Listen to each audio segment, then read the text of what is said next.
Across the world, there are ancient stone structures that shouldn't still be here.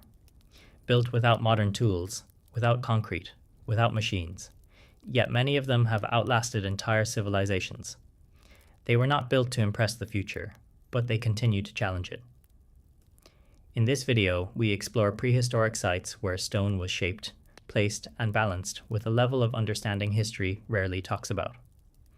When you look at these structures together, a quiet question starts to form. Were ancient builders far more skilled than we give them credit for? So slow down, get comfortable, and let the evidence speak. Because some of the most unsettling mysteries of the past don't come from legends. They're still standing.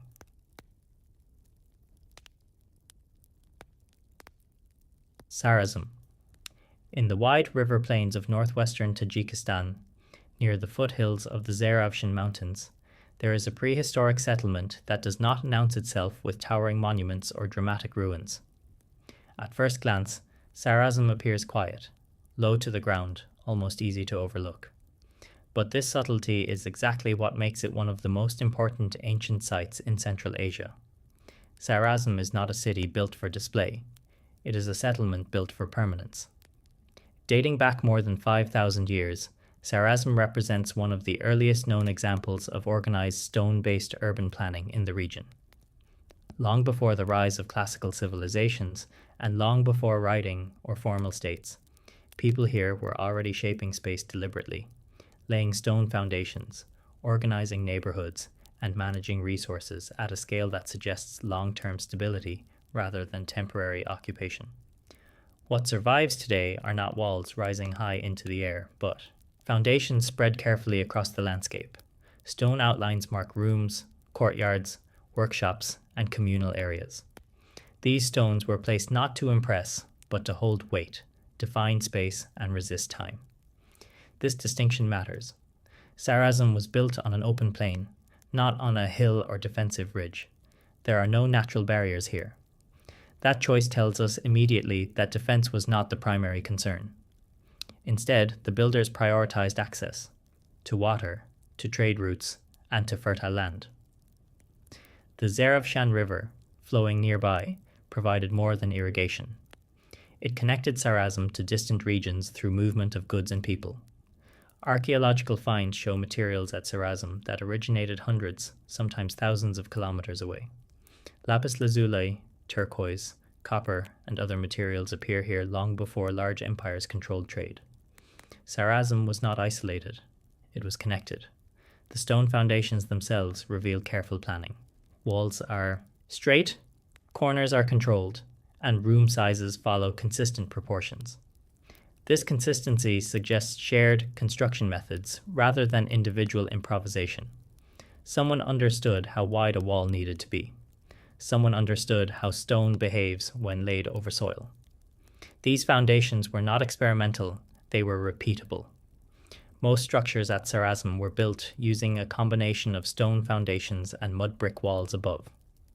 The stone protected the vulnerable earthen material from ground moisture and seasonal flooding. This hybrid construction shows practical understanding of environment rather than symbolic preference. Stone was used where it mattered most. The layout of the settlement indicates zoning. Certain areas show evidence of metallurgy, pottery production, and craft activity. Other zones appear domestic, with hearths, storage spaces, and controlled access points. These functions were not randomly mixed. Space was organized intentionally. This organization implies social coordination. You do not separate production from living space unless you have agreed rules, shared expectations, and long-term planning. Sarazm was not a loose collection of households. It was a structured community. One of the most striking aspects of Sarazm is how early it appears in the archaeological record with such complexity already in place. There is no clear transitional phase from scattered huts to organized settlement visible here. The site emerges with planning already established. This challenges the idea that early urbanism developed slowly and unevenly everywhere. At Sarazm, knowledge appears mature. The builders also demonstrated awareness of ground stability. The stone foundations are broad and low, distributing weight evenly across the soil. There is no attempt to build vertically. height was avoided, likely because the builders understood that the local ground could not support tall stone structures safely. This restraint is a sign of intelligence, not limitation. Sarasm also reveals early economic specialization. Evidence of metalworking suggests skilled labor. Evidence of long-distance trade suggests negotiation, trust, and shared systems of value. These systems require stability over time. You cannot maintain trade networks without reliability. Sarasm provided that reliability through architecture that endured. Even after thousands of years of abandonment, the settlement's plan remains legible. The stone foundations have not shifted dramatically. The layout has not collapsed into chaos. This persistence is not accidental. It is the result of conservative, informed building choices. In a series exploring prehistoric structures that challenge modern assumptions, Sarasm is a powerful place to begin because it shows that advanced planning does not always announce itself loudly. Sometimes it appears quietly, in the careful placement of stone where decay would otherwise erase everything. Sarasm does not ask us to imagine lost machines or forgotten technologies. It asks us to recognize that people here understood how to create a place meant to last, socially, economically, and physically. They understood soil, water, and stone.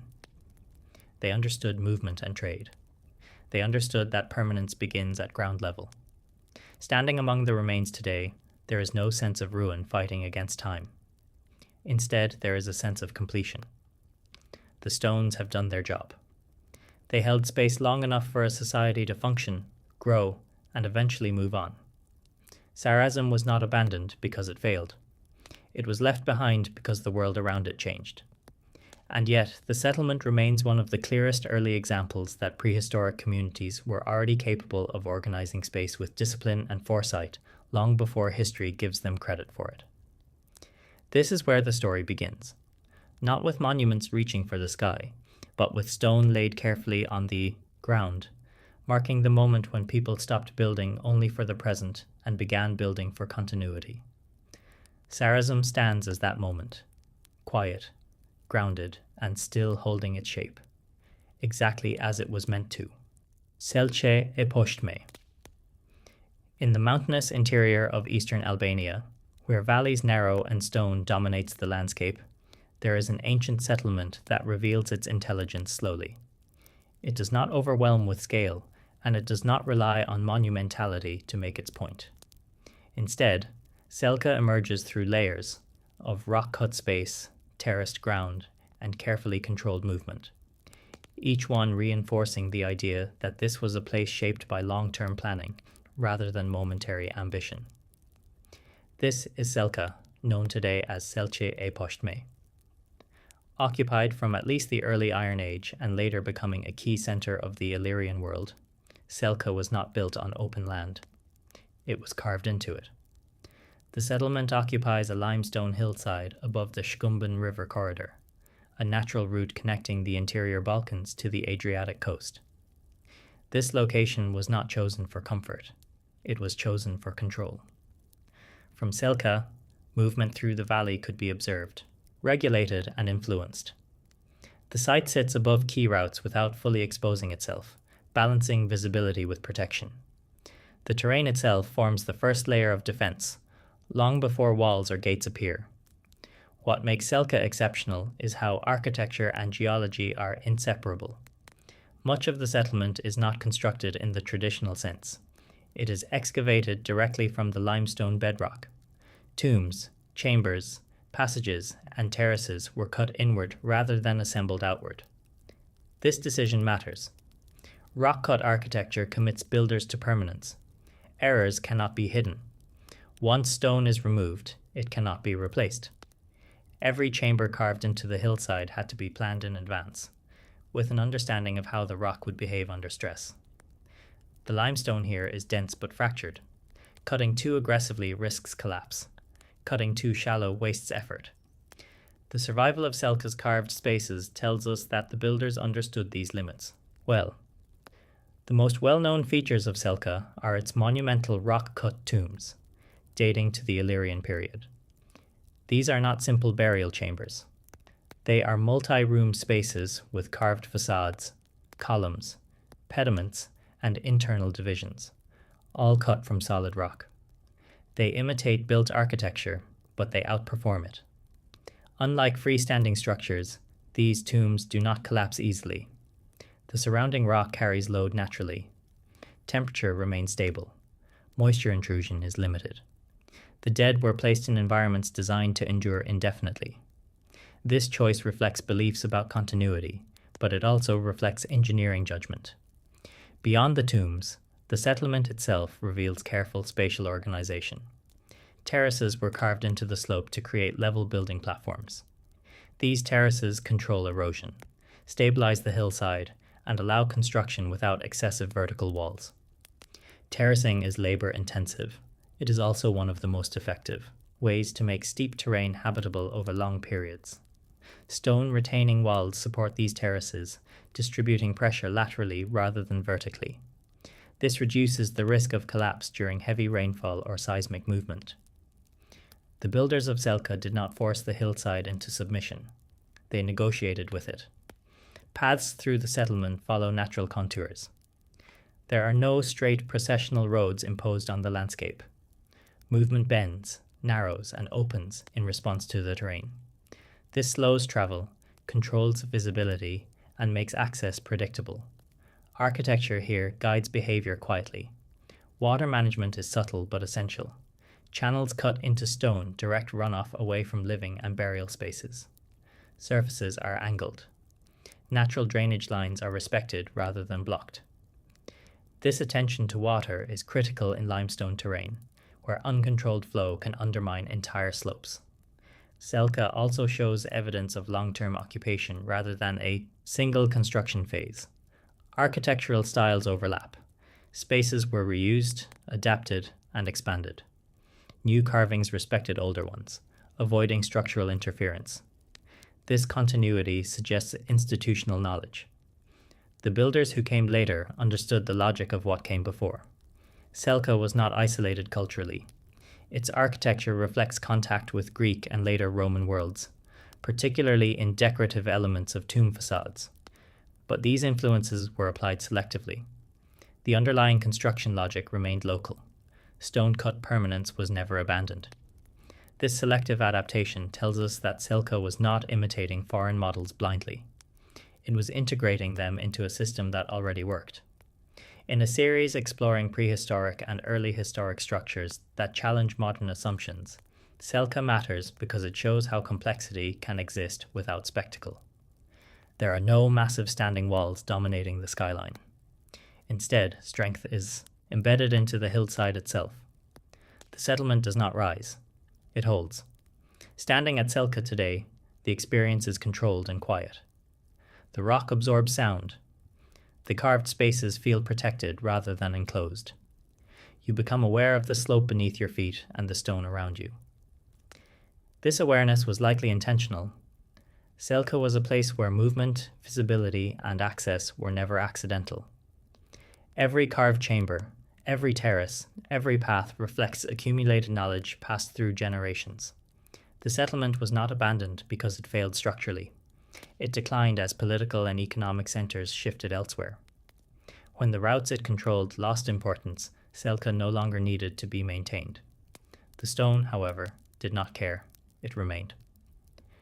That endurance is the clearest evidence of the builders' understanding. They did not rely on height, ornament, or excess material. They relied on geology, restraint, and planning. Selka does not ask us to imagine lost technologies or forgotten sciences. It shows us something far more convincing, that ancient communities were capable of shaping landscapes intelligently, creating places that could function, adapt, and endure without constant rebuilding. They understood rock well enough to carve into it. They understood slopes well enough to terrace them. Selka stands today as a reminder that some of the most advanced ancient architecture does not announce itself loudly. Pentre Ifan. In the rolling countryside of Pembrokeshire, where the land opens gently toward the western sea and the sky feels unusually close to the ground, there stands a structure that appears almost weightless despite being made of stone. From a distance, Pentre Ifan looks fragile, as if a shift in wind might bring it down. Up close, that impression fades. What remains is a precise arrangement of mass and balance that has endured for more than 5,000 years. Pentre Ifan is a Neolithic chambered tomb, built during a period when communities across Britain were beginning to mark the landscape, not through height or enclosure, but through carefully placed stone that defined space, memory, and continuity. Unlike later monuments that rely on volume or repetition, Pentre Ifan depends on restraint. Very little stone is used, and every piece is essential. The structure consists of a massive capstone, weighing an estimated 16 tons, supported by a small number of slender uprights. These stones do not form a closed chamber in the way later tombs do. Instead, they create a sheltered core beneath an elevated slab that seems to float above the ground. The capstone is tilted slightly, its weight distributed unevenly across the supports, in a way that appears counterintuitive until you begin to understand the logic behind it. This is not casual placement. The stones were not lifted and dropped into position randomly.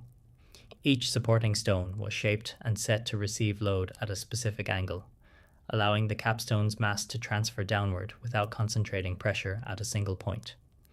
The result is a stable equilibrium that resists collapse even when one support shifts slightly over time.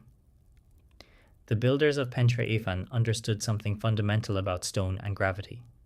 They knew that balance does not require symmetry, and that stability can be achieved through careful alignment rather than bulk. This understanding becomes more impressive when you consider the tools available at the time. There were no metal levers, no pulleys, no written calculations. Everything depended on observation, experience, and shared knowledge. The stone used at Pentre Ifan was sourced locally, selected not only for size, but for structural integrity. Large stones often contain internal fractures that make them unreliable under load. Choosing a capstone of this size without catastrophic weakness required familiarity with the material that goes beyond trial and error. A mistake here would have been final. Transporting the stones was itself an exercise in coordination. The capstone had to be moved across uneven ground, likely using wooden rollers, sleds, and controlled human force. But transport was only the first challenge. Raising the stone into position without breaking the supports beneath it demanded careful staging, probably involving earthen ramps and incremental lifting rather than a single decisive movement. Once placed, the structure was not adjusted. There is no evidence of later correction or reinforcement. This suggests that the builders were confident in their initial calculations, even if those calculations were not formalized in the way modern engineering would recognize. Originally, Pentre Ifan was covered by a mound of earth and smaller stones, forming a long barrow that enclosed the chamber. Over time, this covering eroded or was removed, leaving the skeletal core visible. What we see today is not the complete monument, but its most structurally demanding element. That this core still stands after the loss of its protective covering is telling. The exposed stones have endured wind, rain, frost, and human interference without catastrophic failure. This endurance indicates that the chamber was not reliant on the mound for stability, even if the mound was important symbolically or ritually.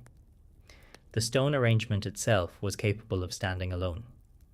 The location of Pentre Ifan also reflects deliberate choice. It sits on slightly elevated ground with wide views across the surrounding landscape. This is not a hidden or isolated site. It is visible, accessible, and positioned within a network of other Neolithic monuments in the region. Movement through the land would naturally bring people past it, reinforcing its role as a fixed point in a lived landscape. The tomb's orientation does not align precisely with dramatic solar events in the way some later monuments do, but it does respond to the natural contours of the land.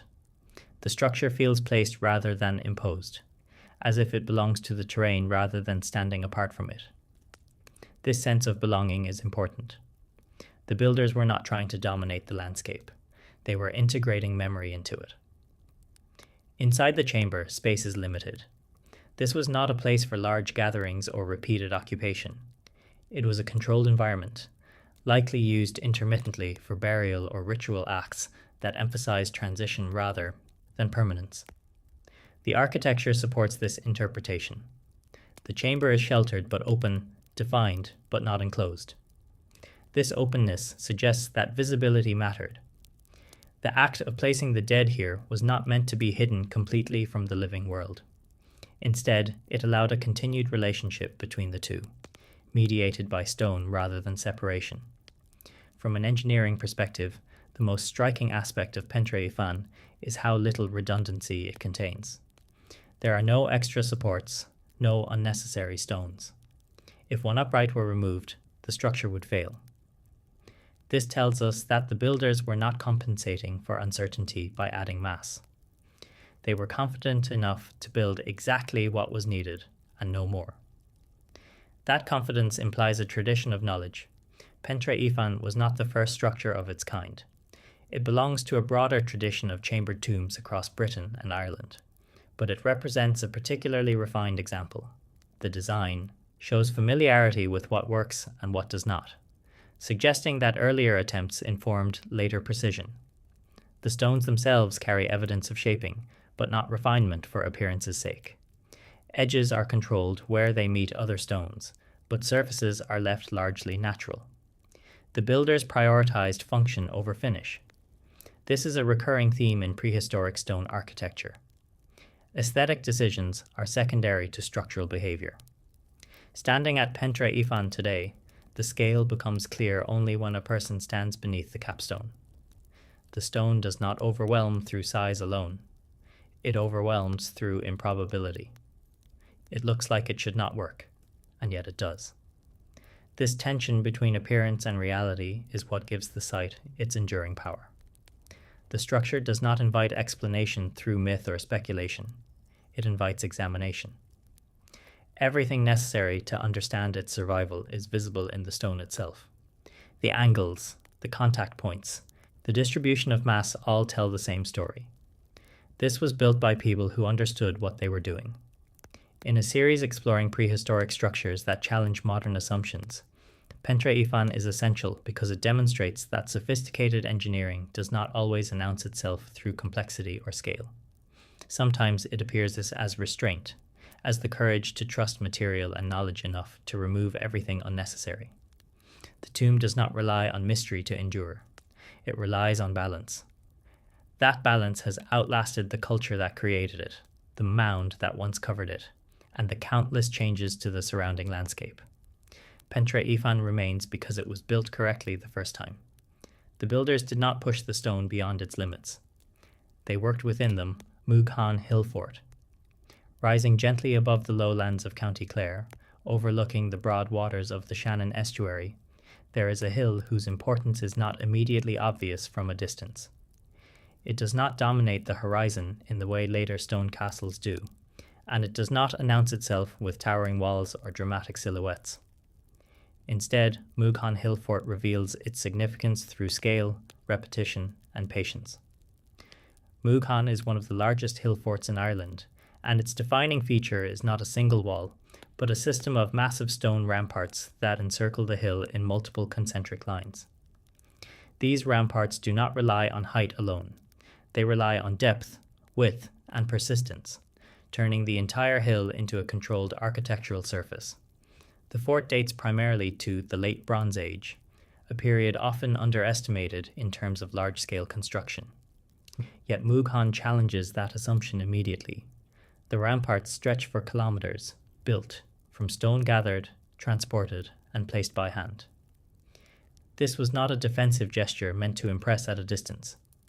It was a transformation of landscape that required sustained communal effort over long periods of time. The ramparts themselves are low but extremely wide, composed of stacked stone and earth arranged to absorb force rather than resist it sharply. This design choice matters in Ireland's climate, where heavy rain, frost, and gradual soil movement can undermine narrow or vertical structures. By spreading mass horizontally, the builders reduced erosion and increased long-term stability. Movement toward the summit of Mooghan would have been deliberately slowed. An approach requires crossing one rampart after another, each separated by open ground that exposes movement and limits momentum. There is no single dramatic gate. Instead, access is filtered gradually, forcing anyone entering to follow predictable paths dictated by terrain and stone. This is not architecture meant for sudden conflict. It is architecture meant for control. The ramparts also followed the natural contours of the hill rather than imposing rigid geometry. This indicates careful reading of the landscape. Where slopes are steep, ramparts tighten.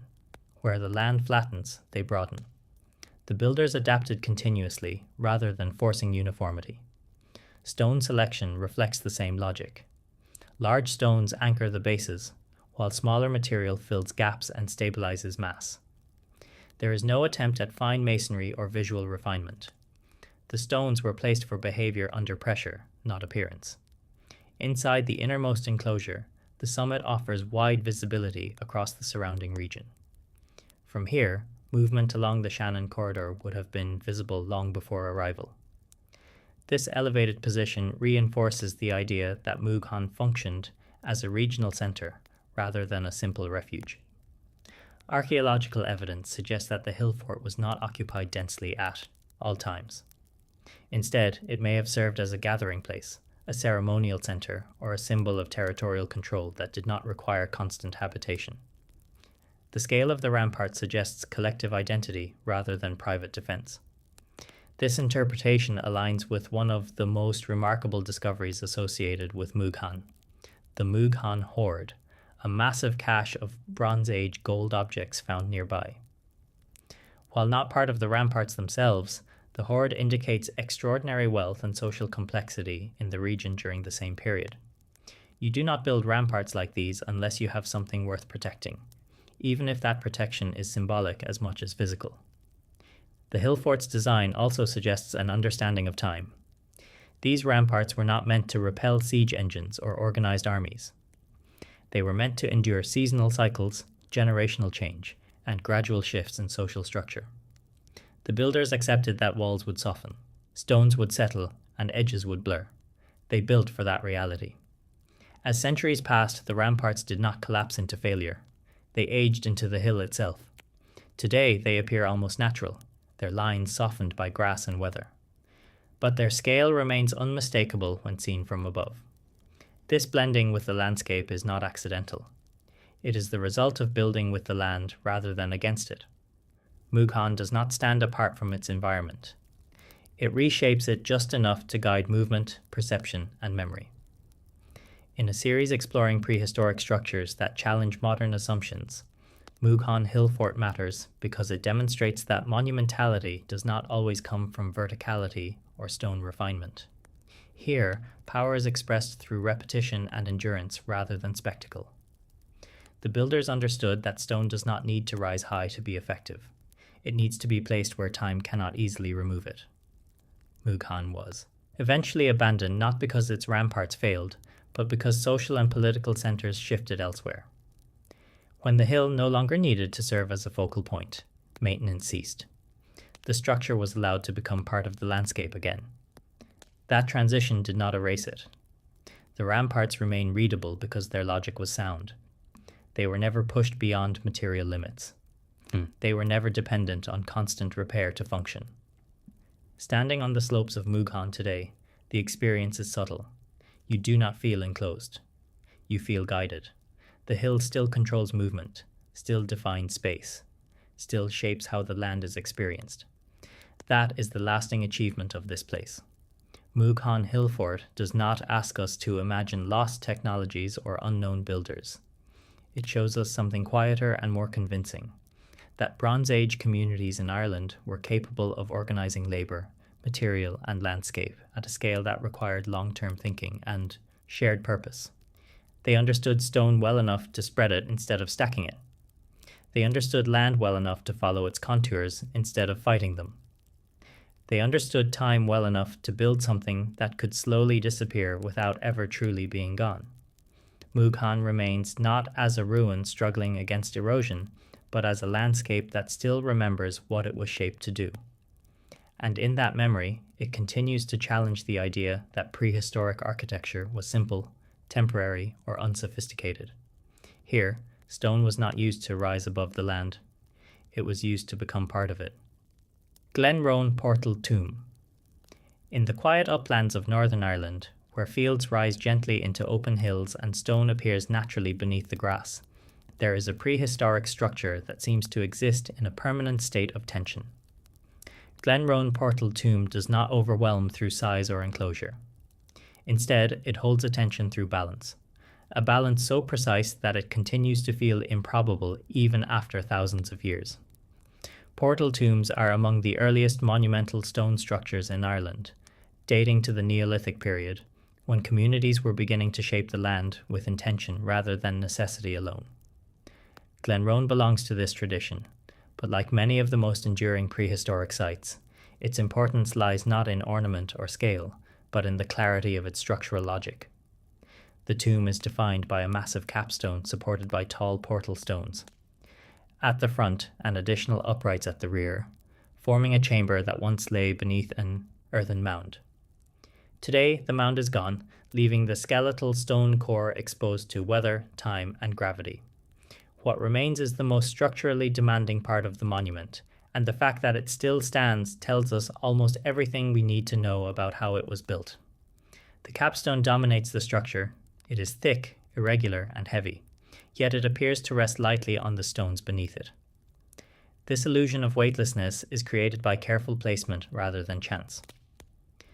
The supporting stones were not chosen randomly. Each was selected for height, stability, and angle, allowing the load of the capstone to be distributed downward in a controlled way. The portal stones at the entrance are particularly tall, creating a defined threshold that separates interior space from the surrounding landscape. This threshold is not symbolic alone. Structurally, it raises the front of the capstone, tilting its mass slightly backward so that weight presses inward toward the rear, supports rather than outward toward open space. This inward bias reduces the risk of forward collapse. Such decisions require more than intuition. They require experience passed down through repeated building, observation of failure, and correction over time. Glenrowan was not the first structure of its kind. It represents a point in a long learning process where builders had already internalized what stone could safely do. The stones themselves were sourced locally, but local does not mean convenient. Large stones suitable for portal tomb construction are rare. They must be strong enough to bear load without internal fracture, yet shaped in a way that allows stable contact with other stones. Selecting the wrong capstone would have doomed the structure before it was completed. Transporting the stones was only part of the challenge. Positioning them required precise sequencing. Uprights had to be set firmly into prepared sockets, stabilized with packing stones and earth before any attempt was made to raise the capstone. Only once the supports were secure could the final stone be moved into place, likely using earthen ramps and gradual lifting rather than sudden movement. Once set, the structure was not adjusted. There is no evidence of later correction or reinforcement. This suggests that the builders trusted their understanding of balance enough to commit fully on the first attempt. Originally, Glenrowan would have been enclosed by a mound of earth and smaller stones, forming a complete tomb rather than an exposed frame. That mound added symbolic meaning and visual presence, but it was not essential for structural survival. The fact that the stone chamber has remained standing long after the mound disappeared indicates that stability was achieved through stone placement alone. The interior space of the tomb is limited and controlled. This was not a place meant for frequent access or large gatherings. It was designed for specific acts, likely burial and associated ritual, that emphasized transition rather than permanence. The architecture supports this interpretation. The chamber is defined, sheltered, and deliberate, without inviting extended occupation. The location of Glenrowan also reflects careful choice. It sits within a landscape already rich in stone, where similar monuments are visible across the region. This visual connection matters. Portal tombs were not isolated statements. They formed part of a shared cultural language, linking communities through repeated architectural forms. At the same time, each tomb is unique. Glenrowan's proportions, stone shapes, and orientation differ subtly from others. This variation suggests local decision-making within a broader tradition, rather than rigid adherence to a single design. From an engineering perspective, Glenrowan demonstrates a key principle of prehistoric stone architecture: minimal redundancy combined with high confidence. There are no extra supports here, no unnecessary stones added just in case. The structure works because each element performs exactly the role it was meant to perform. This efficiency is not primitive, it is disciplined. Standing at Glenrowan today, the structure feels exposed. Wind moves freely around the stones. Rain falls directly onto the capstone. Frost works into every surface, and yet the balance holds. The stones settle rather than shift. The tomb absorbs environmental stress without failing. This endurance tells us that the builders understood long-term behavior, not just immediate stability. They knew how stone responds to weather, how ground settles over time, and how small movements can be accommodated without collapse. In a series examining prehistoric structures that challenge modern assumptions, Glenrowan Portal Tomb is important because it shows that early communities were capable of achieving structural precision without excess material, written plans, or formal engineering theory. They worked with gravity, not against it. The tomb does not rely on mystery to impress. It relies on the visible fact that a massive stone continues to rest securely on a small number of supports, exactly as it was placed thousands of years ago. Glenrowan does not suggest lost technology or forgotten machines. It suggests something more reliable: accumulated knowledge, transmitted through practice rather than text, and refined through generations of building. The people who built this tomb understood that stone rewards patience and punishes haste. They took the time to place each element correctly, knowing that once the capstone was set, the structure would either succeed or fail permanently. It succeeded. The surrounding landscape has changed. The mound is gone. The people who built the tomb are gone. But the balance remains, preserved not by chance, but by understanding. Glenrowan Portal. Tomb stands today as quiet evidence that prehistoric architecture did not depend on scale or complexity to endure. It depended on judgment about stone, weight, and time. That judgment still holds. And as long as it does, the tomb will remain where it was placed, continuing to demonstrate that some of the most sophisticated engineering decisions in human history were made long before they were ever written down.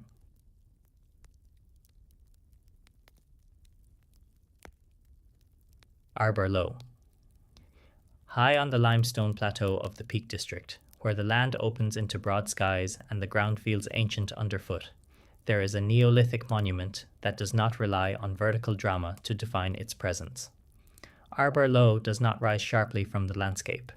Instead, it spreads across it, shaping space through enclosure, depth, and deliberate separation rather than height. Arbor Low is a henge, constructed more than 4,000 years ago, during a period when communities across Britain were investing enormous effort into places that did not shelter, store food, or defend territory in any conventional sense. These were not practical structures in the narrow definition of usefulness. They were architectural decisions about how space should be experienced, entered, and understood. The monument consists of a large circular enclosure defined by a substantial ditch and an external earthen bank, enclosing an area roughly 90 meters across. Inside this ring lies a stone circle originally composed of upright limestone slabs that now lie fallen and partially buried. The stones no longer stand, but their positions remain legible, preserving the logic of the design. The ditch at Arbor Low is cut deep into solid limestone bedrock. This alone signals the seriousness of the project. Excavating rock with stone and antler tools requires sustained effort, planning, and coordination. The builders removed thousands of tons of material not to create a barrier, but to define a boundary. The ditch sits inside the bank, not outside it. This detail is crucial. It tells us that Arbor Low was not built for defense. The arrangement does not protect those inside from those outside. Instead, it marks a threshold, separating interior space psychologically rather than physically. Crossing into Arbor Low would have been a deliberate act. You descend into the ditch, climb back up into the enclosure, and only then enter the central area. This movement changes posture, pace, and awareness. Architecture here is experienced through the body before it is understood visually. The earthen bank surrounding the ditch is wide and continuous, built from the material excavated from the interior. Its height is modest, but its mass is considerable. Over time, it has softened and blended into the plateau, but its outline remains clear. This is the architecture designed to age rather than resist time. Inside the enclosure, the stone circle introduces a second layer of order. The stones were not arranged casually. Their spacing follows a consistent rhythm, creating a defined interior without enclosing it completely. Even when standing upright, the stones would not have blocked views of the surrounding landscape. This openness is important. Arbor Low does not isolate its interior from the world. It frames it.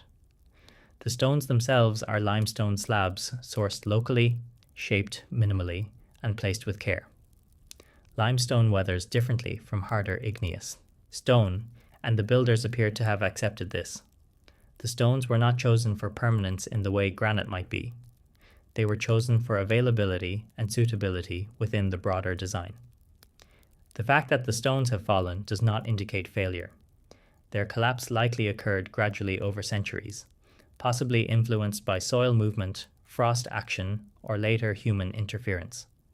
What matters is that the overall structure of the monument remains intact and legible. The central space of Arbor Low is wide and uncluttered. It invites gathering rather than focus on a single object. There is no central stone or altar that demands attention. Meaning here was likely collective rather than individual. This suggests that Arbor Low was used for repeated communal activity rather than one-time events. You do not build a structure of this scale for a single ceremony. You build it because you expect people to return. The monument's location reinforces this interpretation.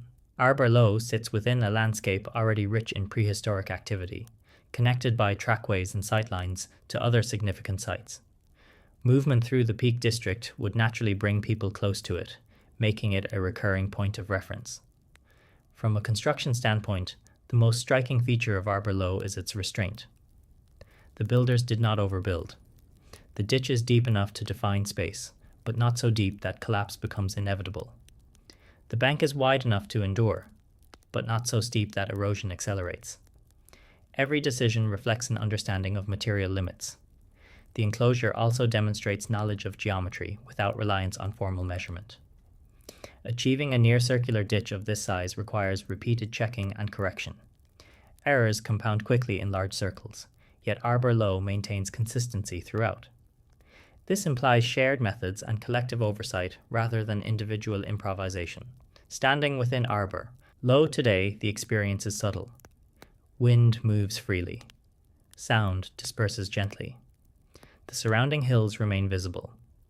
Nothing forces attention inward aggressively. Instead, the monument creates a quiet distinction between inside and outside. You feel marked as being within a defined space, even though nothing blocks your movement. This effect is not accidental. It is the result of shaping ground and stone to influence perception rather than constrain it physically. Arbor Low demonstrates that architecture does not need walls to define place. It needs intention. In a series exploring prehistoric structures that challenge modern assumptions, Arbor Low matters because it shows that ancient engineering was not limited to building upward or enclosing space tightly. It could also operate through subtraction, contour, and sequence. The builders understood how people move, how they slow down, how they become aware of crossing thresholds. They used earth and stone to guide these experiences without forcing them. Arbor Low was eventually abandoned, not because it failed structurally, but because the social practices that sustained it changed. The monument remained, gradually softening into the plateau, becoming part of the land rather than standing apart from it. That transformation was anticipated. The materials chosen here were meant to weather, settle, and blend. Permanence was achieved not by resisting decay, but by allowing it to happen slowly without erasing form. Today, Arbor Low does not appear dramatic at first glance. But once you understand how much effort was invested in shaping space rather than objects, its significance becomes clear. This is not a monument to power or dominance. It is a monument to shared experience. The people who built Arbor Low understood that the most enduring structures are often the ones that do not announce themselves loudly. They shape how people move, gather, and remember, and they do so quietly, over generations. Arbor Low remains because it was never rigid. It was flexible enough to absorb time without losing meaning. And in that quiet endurance, it continues to remind us that prehistoric communities were not simply reacting to their world. They were deliberately shaping it, using earth and stone to create places that could hold human presence long after the builders themselves were gone. Not by standing above the landscape, but by becoming part of it. Monte Sirai. On a volcanic hill rising above the Sulcis Plain in southwestern Sardinia, there is a stone settlement that was not shaped by myth or monumentality, but by control, foresight, and an exact reading of landscape. Monte Sirai does not dominate its surroundings through sheer size. Instead, it commands them through placement. Every wall, terrace, and street follows a logic that begins with the hill itself and extends outward into the wider world of movement, trade, and authority. Monte Sirai was founded in the late 8th century BCE by Phoenician settlers and later expanded under Carthaginian, or Punic control. But what matters here is not the label applied to its builders. What matters is that this was a deliberately planned stone settlement constructed at a moment when maritime societies were learning how to anchor power inland without losing contact with the sea. The hill was chosen with care. From its summit, visibility extends across the coastal plain toward the sea and inward toward mineral-rich hinterlands. This dual orientation is crucial. Monte Sirai was not only watching the coast, it was managing routes that connected ports, mines, agricultural land, and inland communities. Stone here becomes an instrument of coordination. The settlement is organized into distinct zones that reflect this purpose. Residential areas occupy protected terraces. Defensive walls trace the most vulnerable approaches. Sacred and funerary spaces are set apart but remain visually connected to the living settlement. Nothing is randomly placed. The stone walls of Monte Sirai are built from local volcanic rock, shaped minimally and laid in courses that emphasize mass rather than refinement. These are not walls meant to impress visitors with polish. They are walls meant to endure pressure, weather, and time. Volcanic stone is dense, heavy, and resistant to erosion, but it is difficult to shape precisely. The builders accepted this trade-off. Instead of forcing uniform blocks, they used the stone as it came, fitting pieces together through careful selection rather than heavy modification. This approach prioritizes structural reliability over appearance. The fortification system of Monte Sirai is compact and efficient. Walls are thick, following the contours of the hill rather than imposing straight lines. Where slopes are steep, walls tighten. Where access is easier, they reinforce. This adaptation shows that defense was not theoretical. It was informed by experience. The settlement was not designed to repel massive armies. It was designed to control access, observe movement, and discourage opportunistic intrusion. Defense here is proportional, not excessive. Inside the walls, streets are narrow and purposeful. They do not follow a rigid grid. Instead, they bend with the terrain, slowing movement and guiding it along predictable routes. This is a form of control that does not rely on gates or barriers alone. Architecture here shapes behavior. Residential structures are built on stone foundations that stabilize earthen walls above. This hybrid technique reflects a practical understanding of material strengths. Stone resists moisture and ground movement. Earth provides insulation and ease of construction. Combined, they create durable living spaces without unnecessary labor. The houses at Monte Sirai are modest in size, but carefully arranged. Open courtyards provide light and airflow. Shared walls reduce material use and strengthen the overall structure. This density is not accidental. It reflects a community accustomed to planning for limited space and long-term occupation. Water management is subtle but essential. The hilltop location requires careful handling of rainfall. Channels and sloped surfaces direct water away from foundations, preventing erosion and collapse. In a Mediterranean climate with sudden heavy rains, this attention to drainage is critical. The builders of Monte Sirai did not leave water to chance.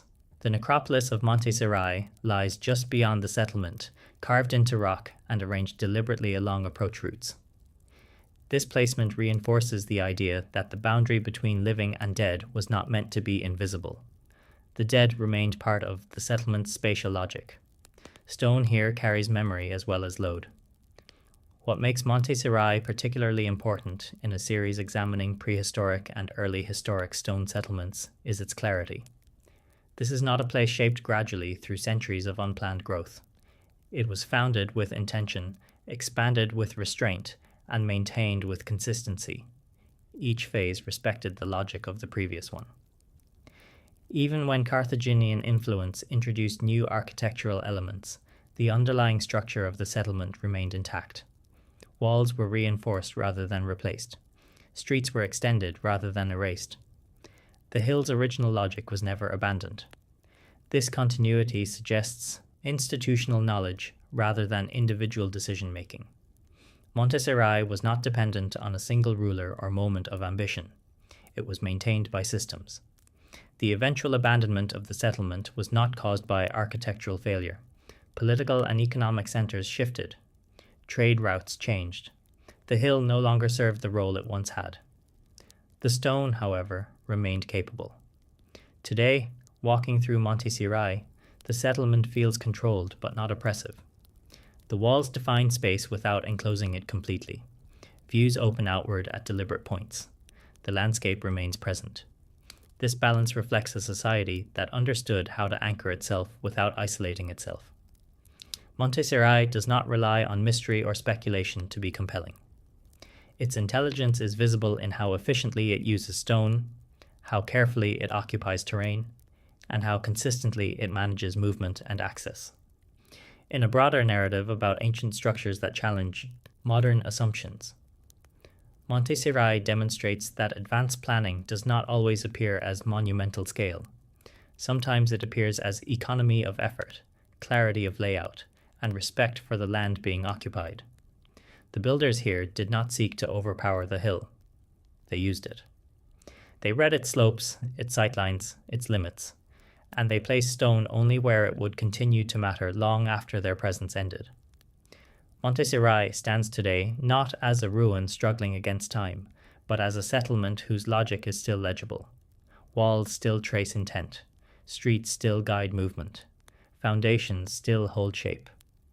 It remains because it was built with an understanding that stone architecture succeeds not when it tries to impress the future, but when it works quietly in the present long enough for the future to arrive.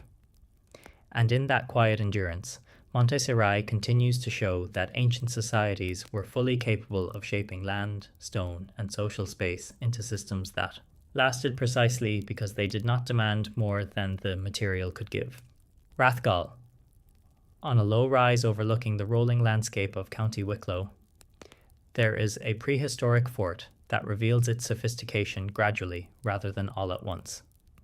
Rathgall does not rely on dramatic elevation or monumental stonework to establish its presence. Instead, it expresses control through careful layering, measured construction, and an understanding of how people and movement interact with terrain over time. Rathgall is a Bronze Age hill fort, occupied and modified over several centuries beginning in the late 3rd millennium BCE. What makes it distinctive is not a single wall or structure, but the way multiple phases of construction overlap without disrupting the underlying logic of the site. This continuity reflects a deep familiarity with stone, soil, and the demands of long-term occupation. The fort consists of a series of concentric stone and earthen ramparts that encircle the summit of the hill. These ramparts were not built to intimidate through height. They were built to manage access, slow movement, and control approach. Each ring creates a boundary that must be crossed deliberately, reducing speed and increasing visibility without requiring massive vertical walls. The stone used at Rathgall was gathered locally, selected for durability rather than uniform appearance. The walls are composed of rough stone carefully packed to create mass and stability. Earth fills the interior. absorbing shock and allowing the structure to settle gradually rather than collapse under pressure. This combination of stone and earth is a recurring theme in prehistoric fortifications, and Rathgall demonstrates it with particular clarity. Stone provides resistance to erosion and wear. Earth provides flexibility. Together, they form structures that can absorb environmental stress over long periods. The ramparts follow the natural contours of the hill rather than imposing strict geometry. This adaptation reduces the need for excessive material and minimizes points of weakness. Where slopes are steep, the ramparts tighten. Where ground levels off, they broaden. This is architecture responding to terrain, not overriding it. Inside the fort, evidence suggests that Rathgall was not densely occupied at all times. Instead, it likely served multiple functions, as a gathering place, a center of authority, and a point of refuge when needed. The layout supports movement rather than congestion, with open areas that could accommodate groups without restricting access. The position of Rathgall within the Wicklow landscape reinforces this interpretation.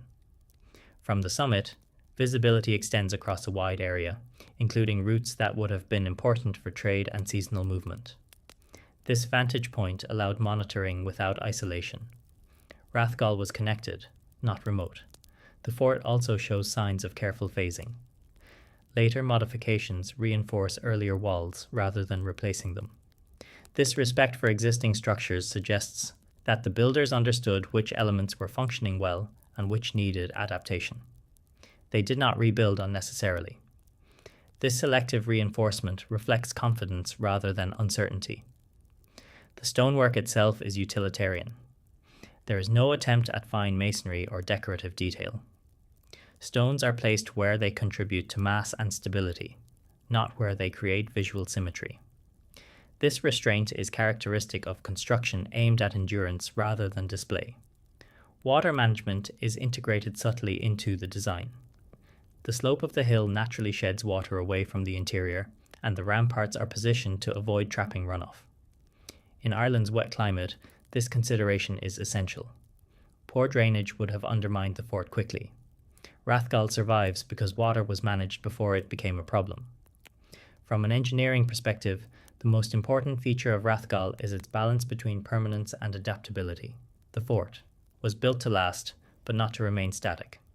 Its design allows for repair, reinforcement, and modification without destabilizing the whole. This flexibility is a sign of advanced planning. Standing within the ramparts today, the fort feels open rather than confined. The boundaries are clear, but they do not overwhelm. Movement feels guided rather than restricted. This experience suggests that Rathgall was meant to be inhabited, not merely defended. The fort's endurance also speaks to social continuity. Structures like Rathgall require maintenance. That maintenance only happens if the site remains relevant across generations. The multiple phases of construction suggest that Rathgall continued to matter long after its initial foundation. Eventually, as social and economic patterns shifted, Rathgall's role diminished. The fort was not destroyed. It was simply no longer maintained. The wall softened. The stone settled. The hill reclaimed its shape. But the structure did not disappear. The ramparts remain legible because they were never pushed beyond material limits. The builders did not demand more from stone and earth than those materials could provide. In a series exploring prehistoric structures that challenge modern assumptions, Rathgall is important because it demonstrates that large-scale planning and durable construction existed in Ireland long before written history. The fort reflects a society capable of organizing labour, managing resources, and shaping land with foresight. Rathgall does not rely on mystery or exaggeration to be impressive. Its intelligence is visible in how efficiently it uses stone, how carefully it integrates with terrain, and how clearly its purpose remains readable today. The fort stands as evidence that prehistoric communities understood the difference between strength and endurance. They chose endurance. As the Wicklow landscape continues to change around it, Rathgall remains quietly in place, not as a dramatic ruin, but as a controlled space that still reflects the decisions made by its builders thousands of years ago. It does not stand apart from the land. It is part of it. And in that quiet integration, Rathgal continues to remind us that some of the most effective ancient architecture was never meant to be noticed quickly, but to be relied upon over time. Rakhigarhi. On the flat plains of Haryana, far from mountains and dramatic coastlines, lies a prehistoric city whose strength was never meant to be visible from a distance. Rakhigarhi does not announce itself with towering walls or monumental stone facades.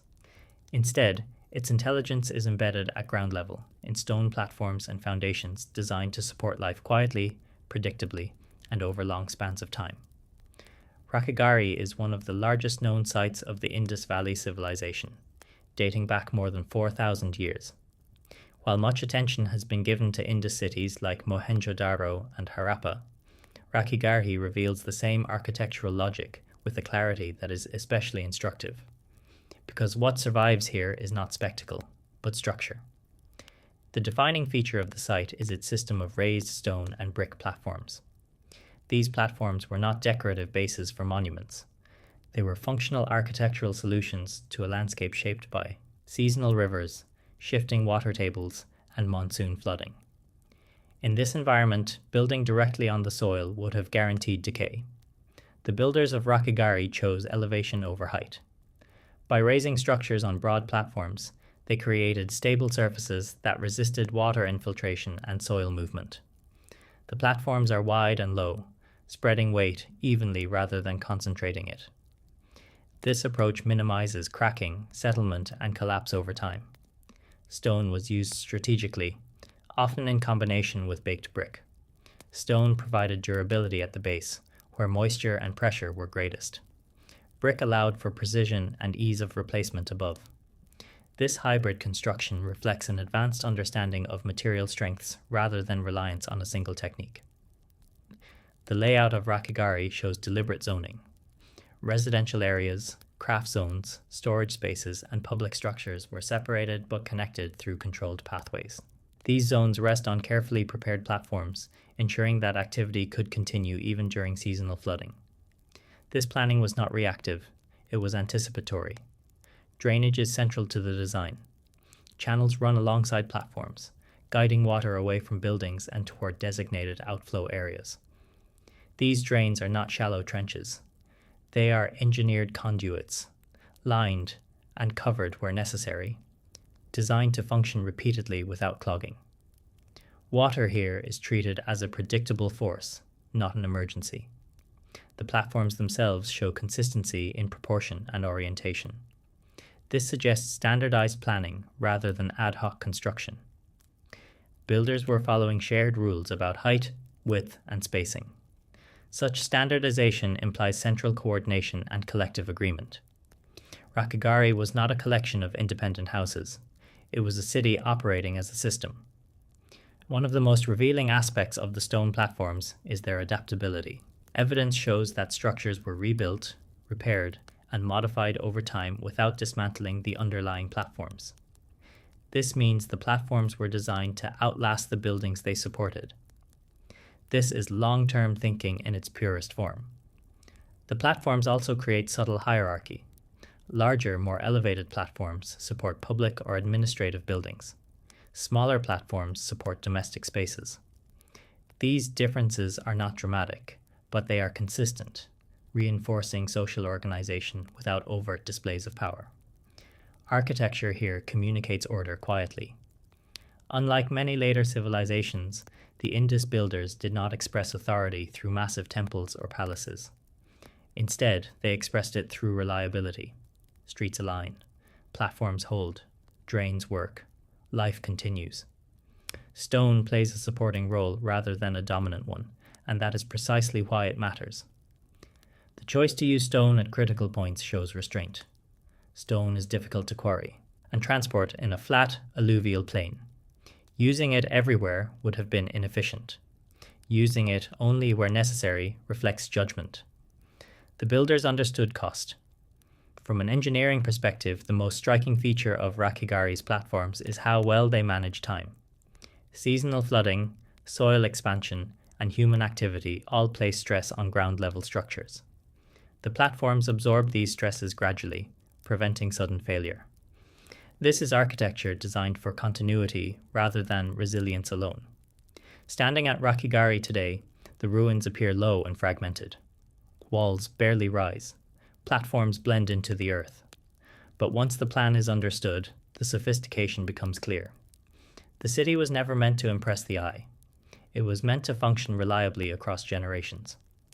In a series exploring prehistoric structures that challenge modern assumptions, Rakigari matters because it shows that advanced engineering does not always take the form of massive stone blocks or dramatic silhouettes. Sometimes it appears as disciplined planning, subtle elevation, and careful material choice. The builders here were not solving abstract problems. They were solving everyday ones: water, stability, repair, and growth, at a scale that required coordination across thousands of people. They succeeded because they did not overbuild. They built exactly what was needed. Rakigari also challenges the idea that complexity requires hierarchy expressed through monumentality. Here, complexity is expressed through systems. Platforms support buildings. Drains support platforms. Streets support movement. Each element reinforces the others. Nothing stands alone. The eventual decline of Rakigari was not caused by architectural failure. Environmental change, shifting river systems, and broader social transformation altered the conditions that sustained Indus cities. When those conditions changed, the city was abandoned. The platforms, however, remained. They did not collapse suddenly. They did not wash away entirely. They softened into the landscape, preserving the outline of a city that once worked exceptionally well. That survival is not accidental. It is the result of decisions made at ground level by people who understood that the most important part of any structure is not what rises above the earth, but what prepares the earth to receive it. Rakigari stands today as evidence that prehistoric urban planning in South Asia was already mature, disciplined, and deeply informed by environmental knowledge long before later historical narratives begin. It reminds us that some of the most advanced ancient engineering was not meant to be seen from afar. It was meant to be lived on, repaired, trusted, and eventually left behind without failing. And because of that quiet intelligence, the stone platforms of Rakigari still hold shape, still mark space, and still tell the story of a civilization that understood that endurance begins below the surface. Rajagil standing stones. In the arid expanses of northern Saudi Arabia, where the desert stretches outward in long, quiet gradients and the ground reveals little evidence of permanent settlement, there is a prehistoric site that interrupts the emptiness with disciplined repetition. The Rajagil standing stones do not rise dramatically from the land, nor do they form a single monumental structure. Instead, they appear as groups of upright stone pillars, arranged with consistency and intention across an otherwise open landscape. Rajagil is located in the Al Juf region, an area that today feels marginal and remote, but which in deep prehistory supported far more movement, seasonal habitation, and environmental stability than the modern desert suggests. The standing stones are dated to roughly the late Neolithic period, several thousand years before formal states or written records appear in the Arabian Peninsula. What makes Rajagil significant is not the size of the stones individually, but the fact that they were raised at all in an environment where stone construction is difficult to justify unless it serves a clear purpose. Each group of stones consists of upright slabs set directly into the ground, often aligned in parallel rows or loose rectangular arrangements. The stones are not evenly cut or finely shaped. They are tall, narrow, and minimally worked, with emphasis placed on vertical placement rather than surface refinement. This simplicity is deceptive. Erecting standing stones requires careful preparation of the ground, accurate judgment of balance, and an understanding of how weight behaves once a stone is lifted into a vertical position. A stone that stands upright in desert soil must be anchored deeply enough to resist wind, erosion, and gradual ground movement. Shallow placement would have failed quickly. The builders of Rajagil understood this. Excavations show that the stones were set into prepared sockets, stabilized with smaller, packing stones and compacted earth. This technique distributes stress downward and outward, allowing the stones to settle rather than topple over time. The stones are not random markers. Their repetition suggests a shared rule governing spacing and orientation. Many of the stones align roughly along a north-south axis, though not with exact astronomical precision. This alignment appears consistent enough to be intentional, yet flexible enough to adapt to local ground conditions. This balance between rule and adaptation is characteristic of practical prehistoric construction. Rajagil does not present a single enclosed space. There are no walls, no ditches, and no obvious central structure. Instead, the site creates zones through repetition. Walking among the stones, movement is subtly guided. Sightlines narrow and open. The landscape feels structured without being enclosed. This is architecture without enclosure. The absence of surrounding structures suggests that Rajagil was not a permanent settlement. It was likely a place visited repeatedly for specific purposes, ceremonial, territorial, or social, rather than lived in continuously. The effort invested in raising the stones indicates that these visits mattered enough to justify long-term markers.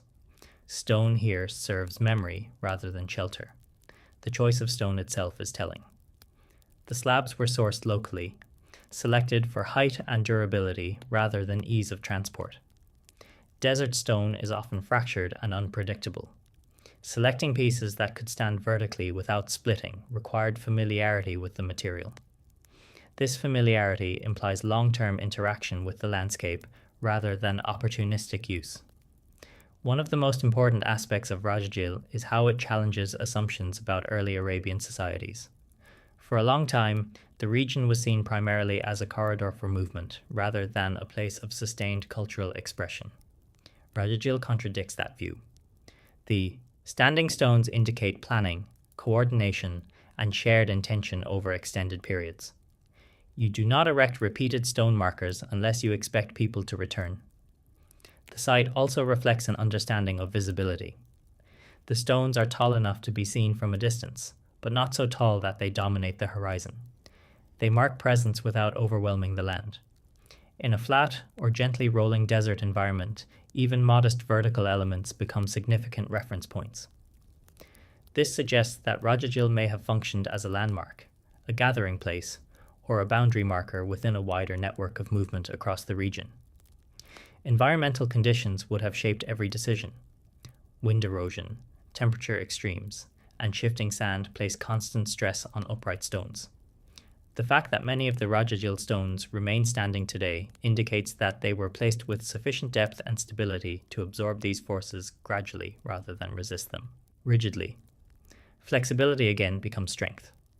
There is no evidence of decorative carving or symbolic imagery on the stones. Meaning was expressed through placement rather than inscription. This allows the site to remain relevant even as interpretations changed across generations. A stone that stands without explanation invites reuse. From an engineering perspective, Rajagil demonstrates that prehistoric construction in harsh environments favored solutions that minimized maintenance. Once erected, the stones required little intervention. They could weather, erode slightly, and settle without losing function. This low maintenance durability is intentional. Standing among the stones today, the experience is quiet and exposed. There is no shelter from sun or wind. The stones do not block the landscape, they punctuate it. The absence of enclosure forces awareness of surroundings rather than inward focus. This suggests that Rajagil was never meant to separate people from the land. It was meant to mark a relationship with it. In a series examining prehistoric structures that challenge modern assumptions, Rajagil matters because it shows that early societies in the Arabian Peninsula were capable of sustained planning and stone-based construction even in environments that discourage permanence. The builders did not attempt to create cities here. They created anchors of memory, movement, and meaning in a landscape defined by change. Rajagil does not require lost technologies or speculative explanations to be impressive. Its achievement lies in restraint. Stones were raised only as high as necessary. They were placed only where they could endure. They were repeated only where repetition mattered. This economy of effort reflects confidence rather than limitation. As desert conditions continued to change over millennia, human use of the site diminished. Paths shifted, water sources moved. The stones were left standing without ceremony. And yet, they remain. They remain because they were built with an understanding that the desert does not reward excess. It rewards balance, patience, and respect for material limits. The Rajajil standing stones stand today not as monuments demanding attention, but as quiet evidence that prehistoric communities in Arabia understood how to leave lasting marks without forcing the land to submit. They placed stone carefully, trusted time to do the rest, and walked away knowing the structure would continue to serve its purpose without them. That confidence is what endures here. Not mystery, not spectacle, but stone set upright with the expectation that it would still be standing long after the people who raised it were gone. Alakahoyuk. In the high interior of Anatolia, where rolling plateaus meet long seasonal routes and stone lies close beneath the soil, there is an ancient settlement whose architecture reveals itself not through height, but through control at ground level. Alakahoyuk does not impress by rising above the land. It impresses by how deliberately it anchors itself into it. Alakahoyuk is one of the earliest and most important ceremonial and administrative centers associated with the Hittite world, though its occupation stretches back well before the rise of that kingdom. What survives most clearly today are the stone gate foundations, massive, carefully laid structural bases that once supported monumental entrances, controlling movement into the heart of the settlement. These gates were not symbolic gestures added late in the city's life. They were fundamental to how the settlement functioned. The stone foundations of the gates are broad, deep, and heavily reinforced. Their purpose was not only to carry weight from walls and towers above, but to absorb constant stress from traffic, weather, and ground movement. Gates experience more strain than almost any other architectural element. Every cart, animal, and footstep passes through them. At Alakahoyuk, the builders anticipated this. The foundation stones are large and closely fitted, forming a stable base that spreads load laterally rather than vertically. This prevents cracking in settlement, especially important in a region where seasonal temperature shifts cause repeated expansion and contraction of the ground. The gate complexes were designed as controlled transitions rather than simple openings. Approaches narrow as they near the entrance. Stone surfaces guide movement inward. Space compresses deliberately, slowing passage and focusing attention. Architecture here manages behavior. The famous Sphinx Gate at Alakahoyuk rests on these foundations, but the sculptural elements often distract from what truly made the structure endure. The carvings sit on top of a system that had to remain stable first. Without the foundations, the symbolism would never have survived. The builders prioritized structure before message. The foundations show evidence of multiple construction phases, each reinforcing rather than replacing the previous work. This layering suggests that the builders monitored performance over time, strengthening areas that experience stress rather than redesigning the system entirely. This is maintenance informed by observation. Stone selection was deliberate. Harder blocks were placed where abrasion and compression were greatest, while slightly softer stone filled areas under less stress. This differentiation indicates a clear understanding of material behavior rather than uniform use. The gates were also integrated into the broader urban layout. Roads leading to them align with internal routes, ensuring that movement through the city remained predictable and controllable. You could not enter Alakahoyuk casually. Entry was framed, guided, and observed. This controlled access reinforces the interpretation of Alakahoyuk as a ceremonial and administrative center, rather than a purely residential settlement. Drainage was addressed directly at the foundation level. Channels and sloped surfaces direct water away from the gate bases, preventing pooling that would undermine stability. In Anatolia's climate, where heavy rains can arrive suddenly, this attention to water is critical. The foundations were built to remain dry. From an engineering perspective, the most important feature of the Alakahoyuk gate foundations is their restraint. They are massive, but not excessive. There is no unnecessary depth, no wasted stone.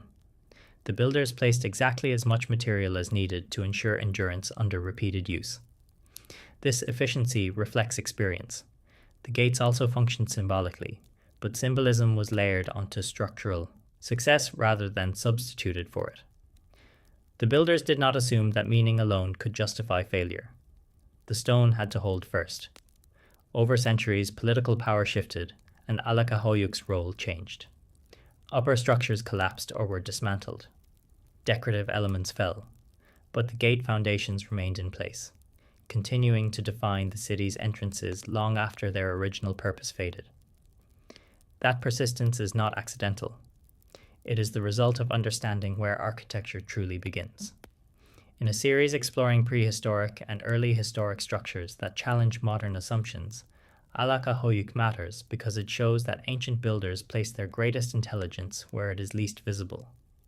They understood that monuments are only as durable as what lies beneath them. The foundations at Alakahoyuk were not built to be seen.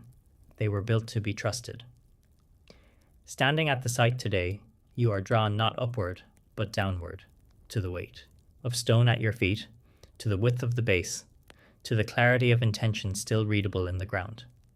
The city no longer rises, but its logic remains intact. The builders here did not rely on excess height, rare materials, or experimental design. They relied on repetition, observation, and an acceptance of limits imposed by stone and soil. They understood that gates are not just passages, they are points of pressure. And because they treated them as such, the stone gate foundations of Alakahoyuk still hold their shape thousands of years later, continuing to mark where movement once slowed, authority once concentrated, and architecture quietly did its most important work. Not by standing above history, but by holding it up. Staig Stone Fort. In a remote valley of County Kerry, where the land folds inward and the Atlantic weather moves across stone and grass without interruption, there stands a circular fort that feels older than the roads that lead to it. Staig Stone Fort does not announce itself with height or ornament. It asserts itself through mass, proportion, and an unwavering understanding of how stone behaves when it is asked to stand for centuries. Staig belongs to an early phase of Irish stone fort construction, a period when builders were refining techniques that relied entirely on dry stone, gravity, and accumulated experience rather than mortar or metal reinforcement. What survives today is not a ruin struggling against time, but a structure whose logic is still intact, because it was never forced beyond what stone could reliably do. The fort is built as a near-perfect circle, its walls rising thick and inward sloping, forming a continuous stone envelope around an open interior. This circular form is not symbolic alone. It distributes stress evenly, preventing weak corners and allowing the wall to absorb pressure from wind, settlement, and its own weight without concentrating failure at any single point. The walls of Staigu are massive, reaching several meters in thickness at the base. Rather than stacking stone vertically, the builders leaned the walls inward slightly as they rose, a technique known as battering. This shifts weight toward the center of the structure, lowering the center of gravity and increasing stability. The fort does not fight gravity. It cooperates with it. Stone selection was deliberate. The builders used locally available stone, choosing pieces that could interlock naturally. Large stones anchor the base, while progressively smaller stones fill the upper courses. This gradation is essential. Heavy stones low down provide mass and resistance. Lighter stones above reduce load and allow controlled settling rather than collapse. No mortar binds these stones together. Stability comes from weight, friction, and careful placement. Each stone presses against its neighbors, creating a system where movement is absorbed gradually rather than transferred sharply. This is why the walls have survived repeated freeze-thaw cycles and centuries of Atlantic storms. Built into the thickness of the wall are stairways and internal chambers. These features are often mistaken for later additions, but they are integral to the original design. The stairs do not weaken the wall because they follow its curvature and are framed by load-bearing stone on all sides. The wall remains continuous even where it is occupied internally. This integration of access into structure shows advanced planning. The builders did not carve space out after construction.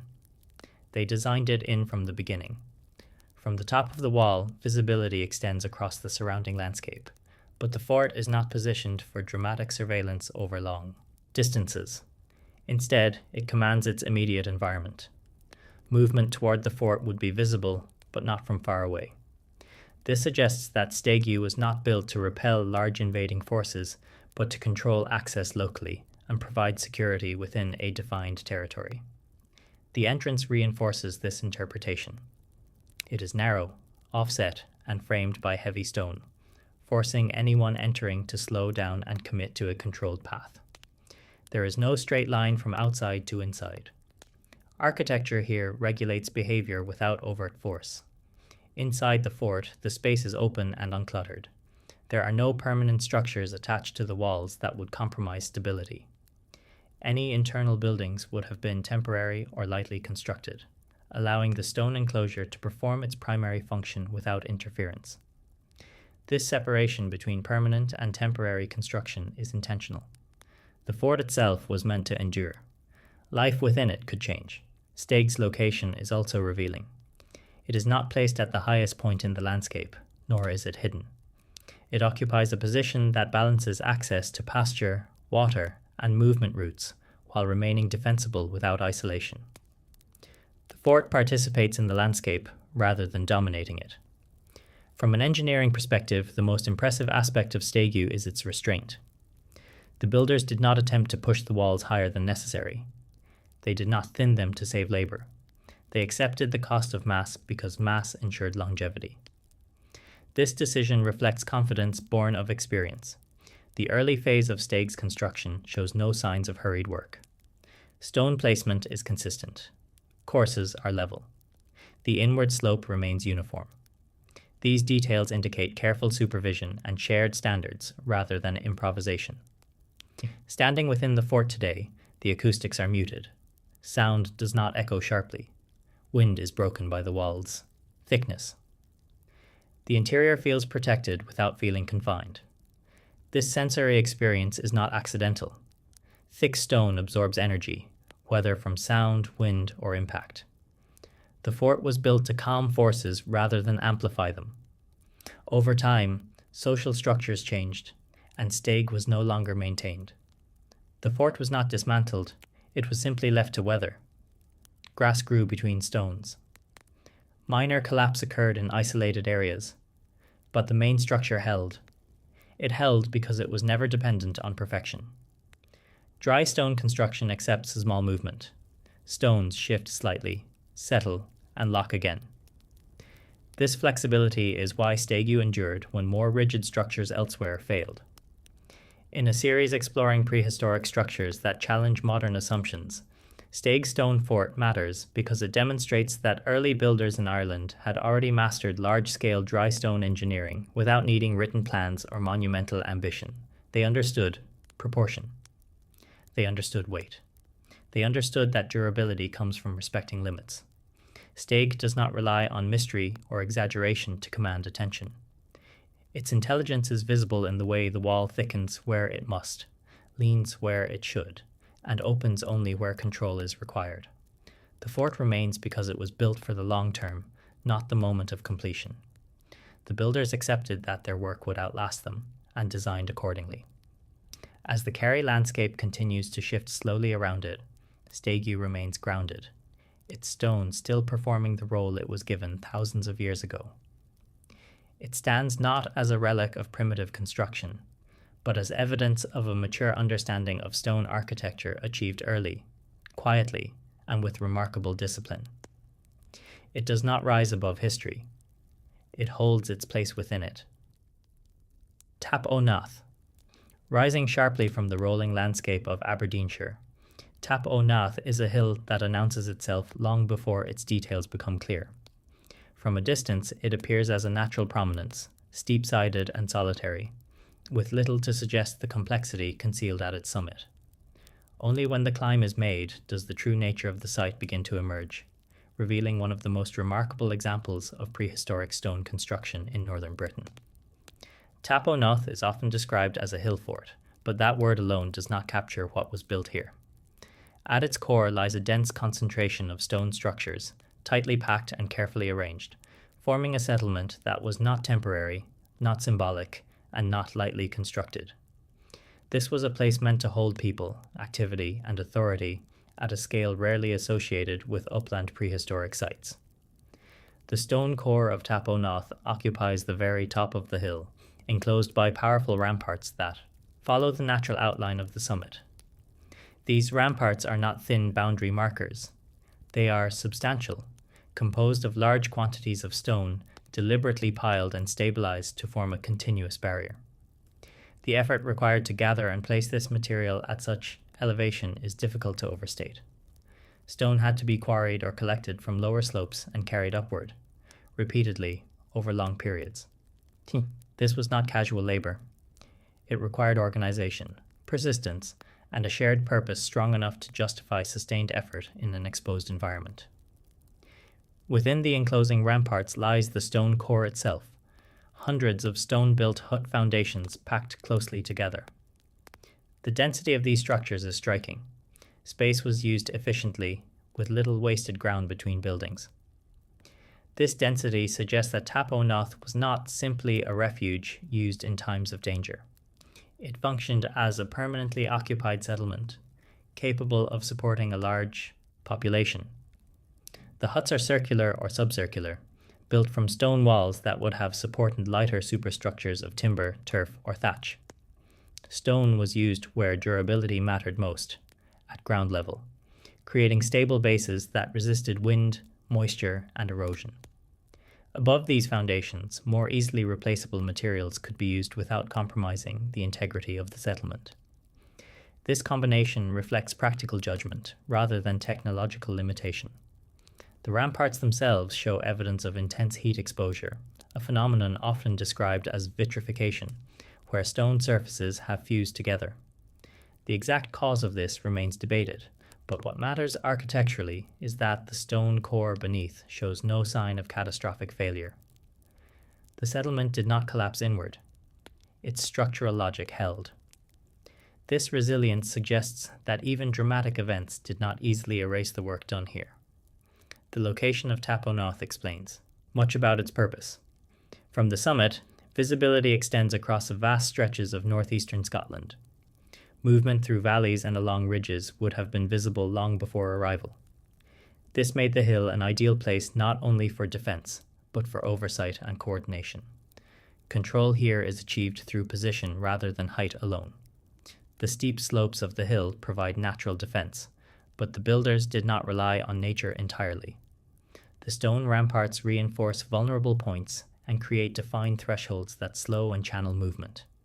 Approaching the summit is physically demanding even today. In the past, this effort would have been magnified by deliberate architectural obstacles. Inside the enclosure, however, the experience changes. The summit levels out, creating usable space. The stone huts cluster together, forming neighborhoods rather than isolated dwellings. This arrangement fosters social cohesion and shared responsibility, essential for survival. In such an exposed location, water supply is a critical concern on any hilltop settlement, and Tap O Noth would have required careful management of resources.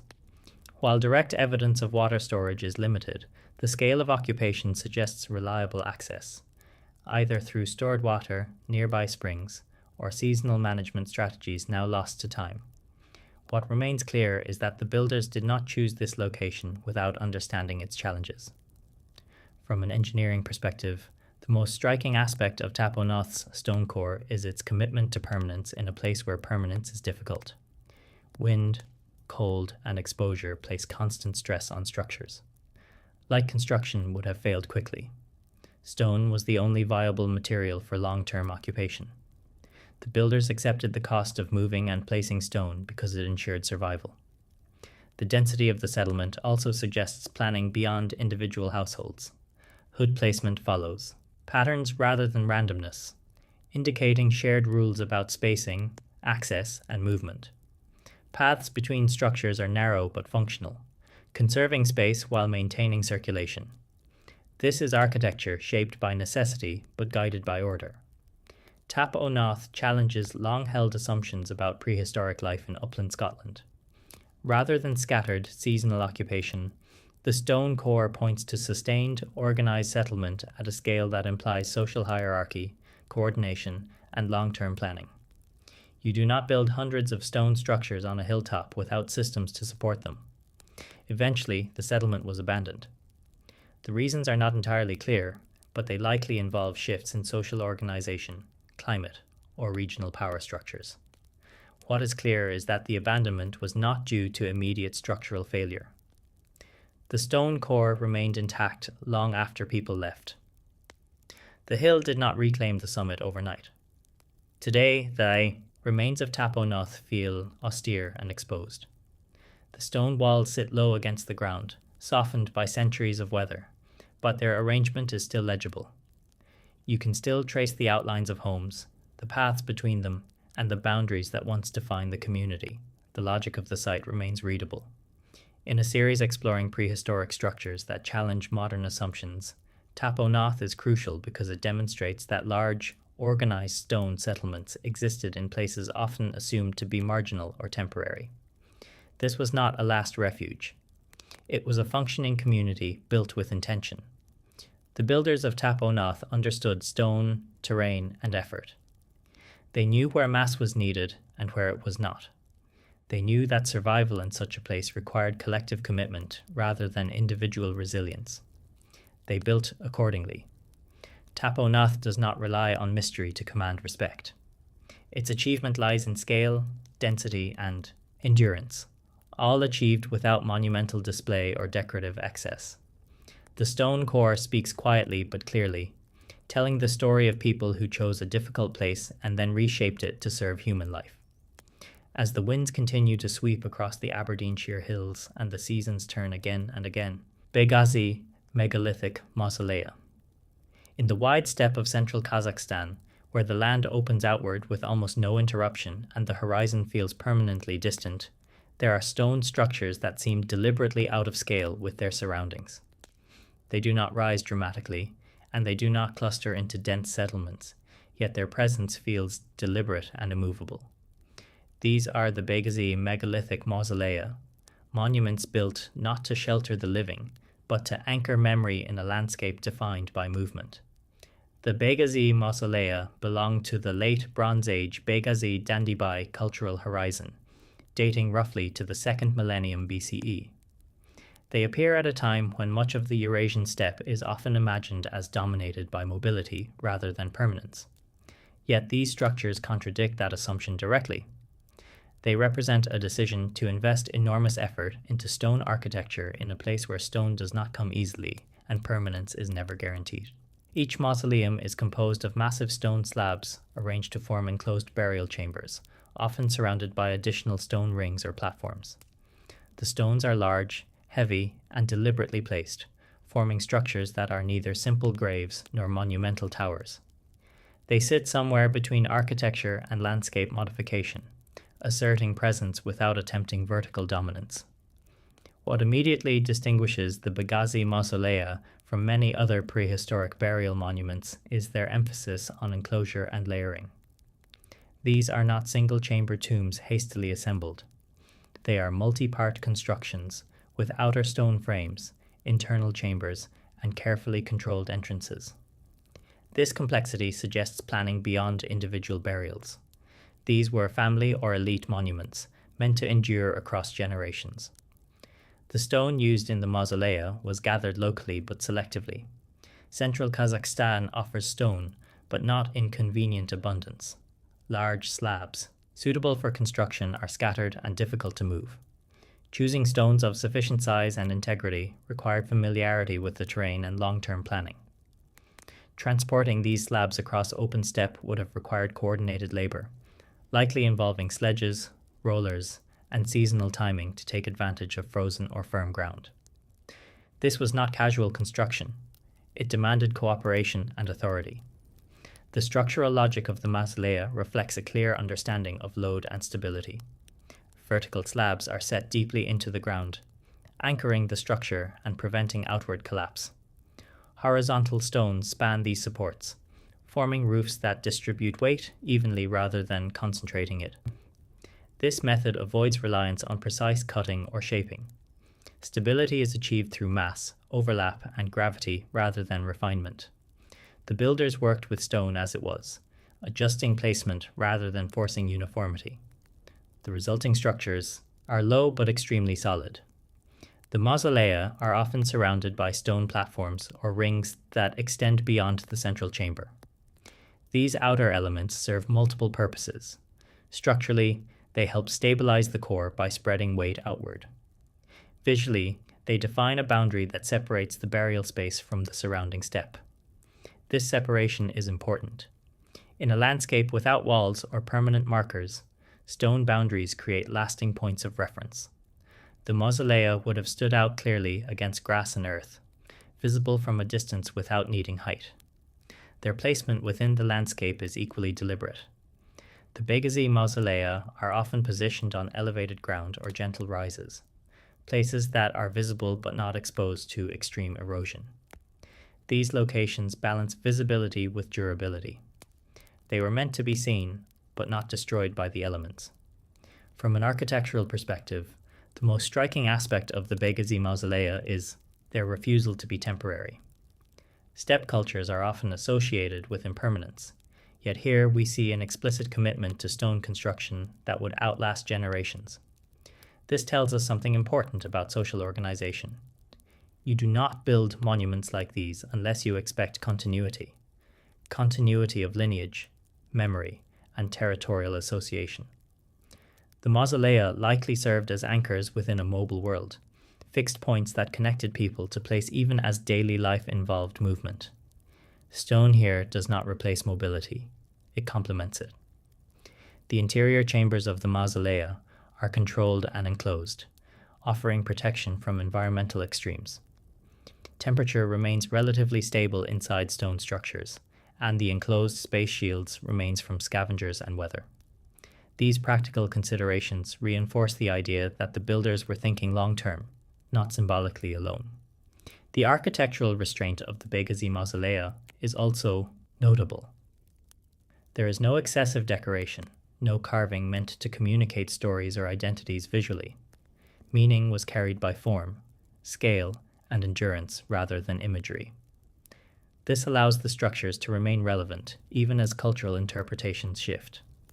Over time, as social systems changed and the Begazi Dandibai cultural horizon faded, the mausolea were not dismantled. They were left in place. Grass grew around them, soil accumulated, but the stone cores remained intact.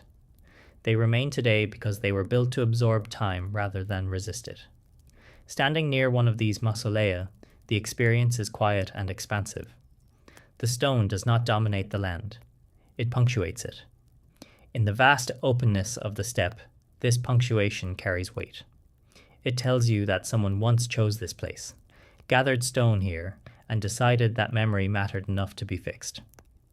In a series exploring prehistoric structures that challenge modern assumptions, the Begazi megalithic, mausolea matter because they demonstrate that permanence and mobility are not opposites. They can coexist. A society can move seasonally and still invest deeply in stone architecture. The builders of Begazi understood that stone does not need cities to justify its use. It needs intention. They understood ground conditions well enough to anchor massive slabs securely. They understood scale well enough to make monuments visible without excess. They understood time well enough to build something that would still make sense long after their social world changed. The mausolea stand today not as relics of a vanished culture struggling to be remembered, but as calm evidence that prehistoric societies of the Eurasian steppe possessed architectural knowledge equal to any sedentary civilization when they chose to apply it. They did not build upward. They did not build outward. They built inward, concentrating mass and meaning into stone that could endure silence, weather, and centuries of absence. And because of that choice, the Begazi megalithic mausolea remain, scattered across the Kazakh steppe, still defining place in a landscape otherwise defined by movement. Not loudly, not dramatically, but with the quiet confidence of stone laid by people who understood exactly what they were doing. Hasanlu Stone Citadel. In the broad plains of northwestern Iran, near the southern edge of Lake Urmia, there rises a large earthen mound that appears natural at first glance. From a distance, it looks like a gentle hill shaped by wind and time. Only when you approach does its true nature become clear. This mound is Hasanlu, a layered stone citadel built, destroyed, rebuilt, and reinforced over thousands of years. Hasanlu was not a single city frozen in time. It was a living place that evolved continuously, with each generation building directly on the remains of the one before it. What makes the site exceptional is how deliberately stone was used at its core, not for visual impact, but to anchor an entire urban system in a landscape prone to seasonal change, seismic stress, and conflict. At the heart of Hasanlu lies its citadel, a raised central platform constructed through repeated phases of stone reinforcement and packed earth. This elevation was not accidental. It separated administrative and ceremonial space from the lower town, while also protecting the most important structures from flooding and gradual ground instability. Stone foundations here were not thin footings. They were wide, layered bases designed to carry immense weight. Walls, towers, storage rooms, and paved streets all depended on these stone cores to remain stable over long periods of occupation. The builders understood that mud brick alone could not survive repeated rebuilding unless stone controlled what happened beneath it. The fortification system of Hasanlu reveals this clearly. The defensive walls rested on thick stone foundations that spread weight outward rather than downward, preventing collapse as upper structures expanded or were repaired. These foundations also absorbed shock, whether from earthquakes or from deliberate destruction during periods of conflict. Gates were treated as points of maximum stress. Stone paving reinforced entrances where constant movement would otherwise wear down softer materials. Drainage channels were cut into stone beneath streets and gateways, directing water away from walls before it could weaken them. This is not decorative architecture, it is problem-solving architecture. Inside the citadel, stone platforms supported large buildings that likely served administrative, ceremonial, and storage functions. These platforms were rebuilt multiple times, each new phase respecting the logic of the previous one. Instead of clearing old foundations, builders reinforced them, thickening walls and adjusting layouts while keeping the underlying stone structure intact. This continuity suggests institutional knowledge rather than isolated craftsmanship. The people rebuilding Hasanlu understood how the site behaved over time. They knew where cracks formed, where water collected, where weight needed to be redistributed. Architecture here was learned through experience, not theory. The final destruction of Hasanlu, in the early 1st millennium BCE, is unusually well preserved. Fire collapsed upper walls and roofs, sealing floors and foundations beneath them. This catastrophe revealed just how critical the stone core was. While mud brick structures burned and fell inward, the stone foundations held their form, preserving the layout of the city at the moment it fell. Even in collapse, the logic of the stone remained readable. What makes Hasanlu especially important in a series about prehistoric and early historic stone construction is that it shows how advanced engineering does not always appear as refined masonry. There are no perfect ashlar blocks here, no polished facades. Instead, there is disciplined use of rough stone where it mattered most. Stone at Hasanlu was used strategically, not everywhere. Builders understood cost and effort. They placed stone beneath walls, at gateways, under streets, and along drainage routes, exactly where failure would have been catastrophic. Elsewhere, they relied on materials that could be repaired or replaced easily. This balance between permanence and flexibility is the defining characteristic of the site. Hasanlu was not built to last forever unchanged. It was built to survive change. The citadel's elevation also served social function. Power here was literally grounded. Authority rested on stone, above the surrounding population, but not detached from it. Movement into the citadel was controlled through narrow approaches and reinforced thresholds, slowing access and focusing attention. Architecture shaped behavior long before law did. When Hasanlu was finally abandoned, it was not because its stone foundations failed. They continued to support collapsed walls long after human presence disappeared. What ended the city was political and military change, not architectural weakness. Today, the mound remains, its stone core still holding shape beneath layers of soil and ruin. The city does not rise anymore, but its structure still dictates how the land settles around it. Hasanlu challenges the idea that ancient cities relied on monumentality to express power. Here, power was expressed through durability, repetition, and control at ground level. The builders invested intelligence where it could not be easily seen, trusting that if the foundation held, everything else could be rebuilt. And for centuries it was. Hasanlu stands as evidence that long before modern engineering language existed, ancient builders understood one essential truth: that the most important part of any structure is not what people admire, but what they depend on without noticing. Stone placed beneath the surface, stone absorbing weight, water, and time, stone doing its work quietly. That is why Hasanlu still matters, not because of what once stood above it, but because of what still holds it together below. Neveta des Tudons. On the island of Minorca, where limestone lies close to the surface and the landscape carries the quiet density of long habitation, there stands a stone structure whose form feels both unfamiliar and inevitable. Neveta des Tudons does not resemble a house, a temple, or a fort. It resembles a vessel turned upside down, resting permanently on land. This shape is not symbolic decoration. It is structural logic expressed in stone. Neveta des Tudons is a prehistoric funerary monument built during the Late Bronze Age, long before classical Mediterranean architecture reached the Balearic Islands.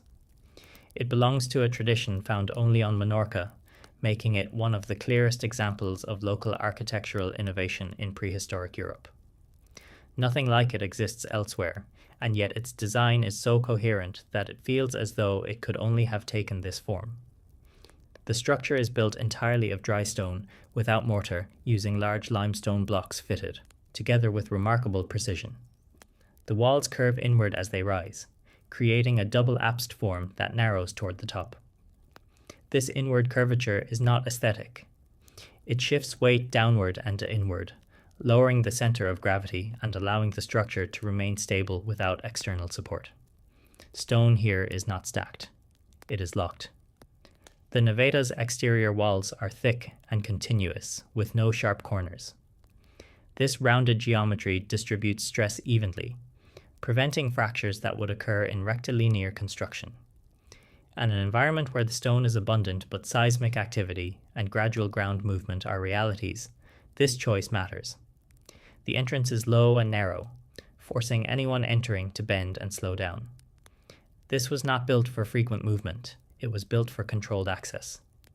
Inside, the structure contains two superimposed chambers, one above the other, connected by a small internal opening. These chambers were used for collective burial. Human remains found inside indicate repeated use over generations. This was not a tomb sealed after a single event. It was reopened, reused, and respected over long periods of time. That reuse required structural integrity that could withstand repeated disturbance without weakening. The builders anticipated this. The lower chamber is wider and more robust, carrying the greatest load. The upper chamber is lighter, supported by carefully balanced stonework beneath. The ceiling slabs span space without corbelling, relying instead on precise placement and load distribution. This is advanced stone engineering without refinement tools. The limestone blocks used vary in size, but each is placed deliberately. Larger stones anchor the base. Smaller stones fill gaps and stabilize joints. The builders understood that uniformity was not necessary for stability. Relationship between stones mattered more than shape. Neveta des Tudons also reveals a deep understanding of material limits. The structure is not tall. The builders did not attempt to push height for symbolic reasons. They accepted the maximum safe elevation for dry stone of this mass and geometry. This restraint is critical to its survival. Over thousands of years, the Neveta has not collapsed inward. It has not spread outward. The walls have settled slightly, but they remain locked, absorbing minor movement rather than transferring it into failure. The choice of location reinforces this stability. The naveta is placed on firm ground, away from slopes and watercourses. Drainage naturally carries rain away from the base. The builders did not need elaborate systems to manage water because they chose the site correctly from the beginning. This kind of foresight is often invisible. From the outside, Naveta des Tudons appears simple, almost minimal. But simplicity here is the result of refinement, not lack of knowledge. Every unnecessary element has been removed. What remains is a structure reduced to what is essential for endurance. In a series exploring prehistoric stone structures that challenge modern assumptions, Naveta des Tudons is crucial because it demonstrates that complex engineering can appear in culturally isolated contexts without influence from monumental civilizations. This design was not borrowed. It was invented. The Naveta form solves multiple problems at once. It encloses space securely. It distributes weight efficiently. It resists collapse without mortar. It allows repeated access without degradation. And it does all of this with stone that has not been finely dressed or standardized. That combination is rare. The funerary function of the naveta also tells us something important about priorities.